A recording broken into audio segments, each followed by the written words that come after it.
ওই দিন দেখলাম সিলেটের একটা শিল্পী গান গাইতে মারা গেছে, পাগল হাসান। সে দেখছি তার মার কাজ করতেছিল, গই আছে না, গই খুব মায়া লাগছে দেখতে ভাই। গই আছে না লাঠির মধ্যে, স্টিকের মধ্যে গই যে বদে, ওর আম্মার গইগুলা হে বসে বসে দিতেছে এই ছেলেটা। সে একটা গান গাইছে, এটা আমি কয়েকবার শুনছি, আমার ভালো লাগছে।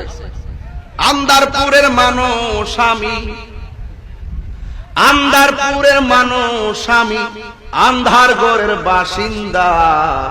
ও আল্লাহ, ও আল্লাহ, আমি এক পাপিষ্ট বান্দা। একটু ব্যাখ্যা করছি এটা। ওই যে মার কাজ করছে, গই বানাই দিছে। আরে কি, আল্লাহ তার জান্নাতবাসী করুক, আমিন করুক। আল্লাহ তার ত্রুটি মার্জনা করে আল্লাহ তাকে জান্নাতবাসী করুক, আমিন করুক।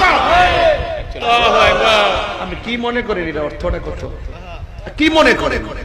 নাজাতের জন্য এটি যথেষ্ট, কথা কোন ঠিক কিনা?